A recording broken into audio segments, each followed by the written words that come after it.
Good morning all of student. आज हम class 11th में फोर्स के बारे में हम थोड़ा सा रीड करेंगे।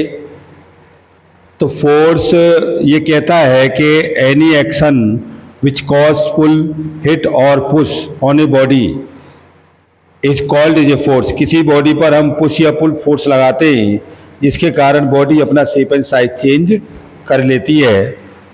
Force use in our everyday action, हम इसको एवरीडे देखते ही भी हैं, like a pushing, pulling, lifting, stretching, twisting and pressing. This is the force produce any of the following effect on the body. ये सारे केस हम एवरीडे प्रैक्टिकल लाइफ में देखते भी हैं कि हम किसी चीज़ को पुश करते हैं या हम स्ट्रेच करते हैं या हम उसको ट्विस्टिंग करते हैं या लिफ्टिंग करते हैं या पुलिंग करते हैं या उसे हम पुश करते हैं। अब जैसे कोई भी बुलक कार्स जा रही है, अब उस बुलक कार्स को जो है कोई भी बुल क्या करता है, उसको पुल करता है, और जब वो आगे नहीं बढ़ती है तो कुछ पर्सन्स उसको पुश करते हैं। तो यानी कि इन सारे केसों में हमारे पास फोर्स डेवलप हो जाता है। और फोर्स का अगर प्रैक्टिकल देखा जाए तो मैं समझ रहा हूं कि एवरी पार्टिकल पर इस समय फोर्स लग रहा है। अगर पंखा भी चल रहा है तो ये फोर्स है, हम खड़े हैं तो ये भी फोर्स है। दुनिया में कोई साइकिल चलाता है, कोई मोटरसाइकिल चलाता है, कुछ भी करता है, किसी भी गाड़ी को, किसी भी चीज़ को हम इतने एक्शन के द्वारा उसके हम फोर्स, किसे हम कहते हैं फोर्स, एक्शन के द्वारा उसकी पोजीशन को चेंज कर सकते हैं। अब ये जब एक्शन चेंज करने वाली बात आती है तो यही आता है चेंजिंग इन पोजीशन। यानी कि नंबर एक, जब हम किसी बॉडी पर कोई फोर्स लगाते हैं तो बॉडी अपना जो है पोजीशन चेंज करती है, नंबर एक।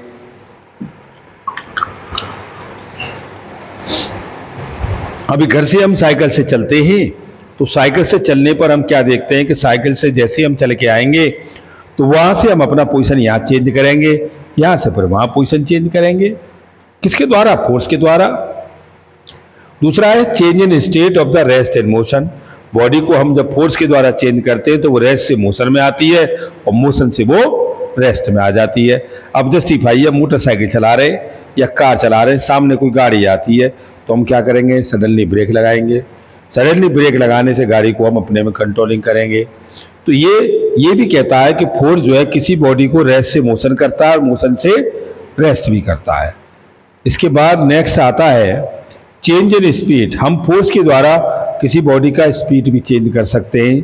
कोई बॉडी हमारे कितने मोशन से जा रही है या कितने मोशन से कम हो रही है, उसमें कितना रिटार्डेशन हो रहा है और कितना उसमें एक्सीलरेशन हो रहा है।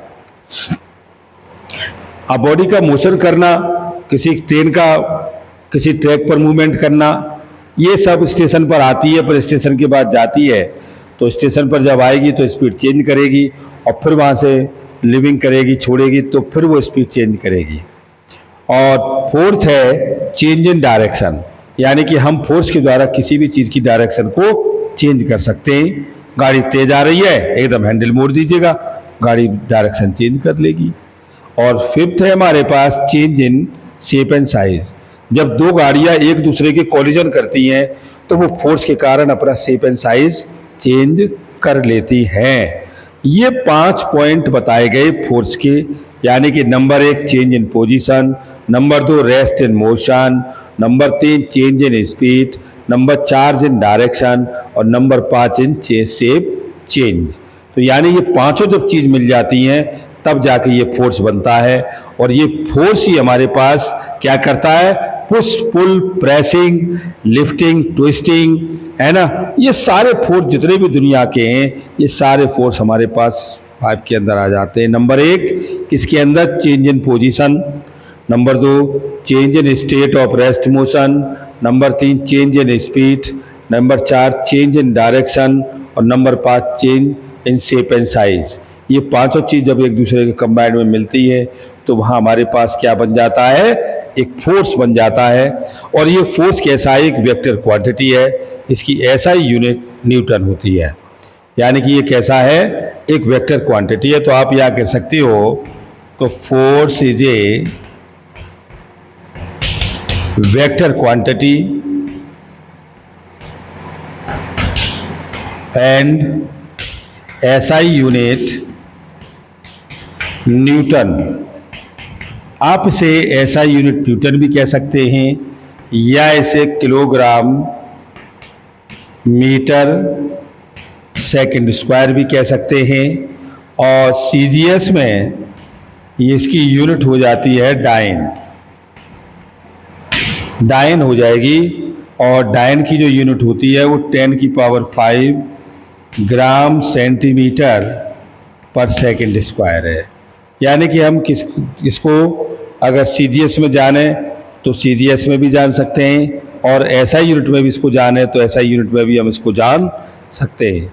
अब इसके एग्जाम्पल तौर से देखा जाए तो force is used when we kick a football.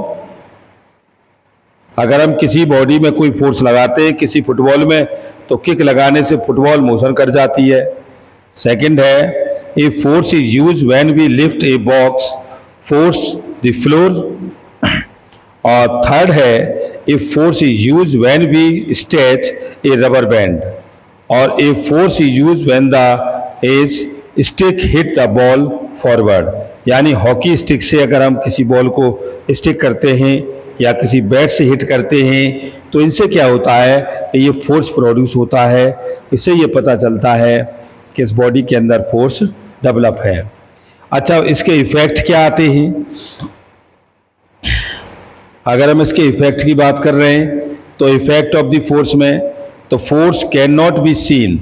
इसे हम जज कर सकते हैं लेकिन इसको हम महसूस नहीं कर सकते। हमने ऐसे फोर्स लगाया तो ये फोर्स जो है इसको जज किया जा सकता है, लेकिन हम इसे महसूस कर सकते हैं लेकिन देख नहीं सकते। तो हम कह सकते हैं force can not be seen, only this is a can be जज। हम इसे जज कर सकते हैं लेकिन देख नहीं सकते। The effect which can produce in the various body around us, this effect of the force, a force can move a stationary body. किसी रुकी हुई बॉडी को हम फोर्स के द्वारा चला सकते हैं। A force can stop a moving body. A force can change the shape and size of the body. A force can change the speed of a moving body. Thank you very much.